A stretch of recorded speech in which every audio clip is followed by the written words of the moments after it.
আমাদের টপার্স গাইডলাইনের কৃতি শিক্ষার্থীদের নিয়ে সংবর্ধনা অনুষ্ঠান ছিল, যেটা শুনে তো আমি খুব বেশি এক্সাইটেড, কারণ আমি রাজশাহী যাওয়ার আগে থেকে অনেক বেশি এক্সাইটেড ছিলাম এই অনুষ্ঠানটা নিয়ে। তো আমি হুট করে জানতে পারি যে 19 তারিখে অনুষ্ঠানটা হবে। তো এখানে আমি পৌঁছেও গেছি সময় মতো। আর এখানে গিয়ে দেখি ভাইয়া আপুরা কেউ এখন স্টেজে আসে নাই। তো আমার একটা ফ্রেন্ডের সাথে দেখা হয়ে গিয়েছিল, ওদের সাথে একটু গল্প করছিলাম যে সিনিয়ররা কি রকম প্যারা দিচ্ছে এগুলা নিয়ে। আর ও তো ভিডিও করতে দেবে না এইরকম, তো ওর সাথে অনেক বেশি মজা হচ্ছিল। আর এইগুলা করতে করতেই দেখলাম যে আপু ভাইয়ারা স্টেজে এসে গেছে, এবং তারপরে ওনারা আমাদের পরিচয় নিচ্ছিলেন যে আমাদের কেমন লাগছে ভার্সিটিতে চান্স পেয়ে। তো আমরা তো সত্যি বলতে অনেক বেশি খুশি ছিলাম।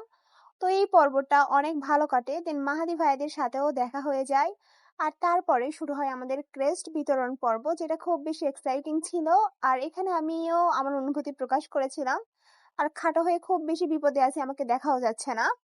আর finally I got this crest. আমি তো খুব খুব খুব হ্যাপি, বিশেষ করে ভাইয়া আপুদের সাথে দেখা হয়েছে এটার জন্য আমি আরো অনেক বেশি খুশি। তো পরে আমি একটা ক্লিপ নিয়ে নিলাম ভিডিও, যে ওইখানে আপু ভাইয়াদের সাথে অনেক শিক্ষার্থী পিকচার উঠেছিল, আমিও গিয়েছিলাম। সেই পিকচারগুলো আমি লাস্টে অ্যাড করব।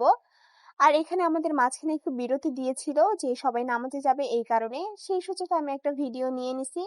আর তারপরে আবারও মাহাদি ভাইয়া কি জানি বলে অনুষ্ঠানটা শুরু করলো, আর এদিকে গরমে তো আমাদের অবস্থা খুবই বাজে।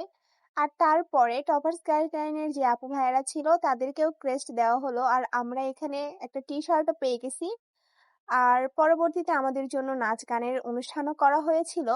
খুব সুন্দর ছিল যেই পার্টটা। আর এই ভিডিওগুলো দেখতে হলে অবশ্যই আমার পেজটাকে ফলো করতে হবে। ভালো থাকবে সবাই, আল্লাহ হাফেজ।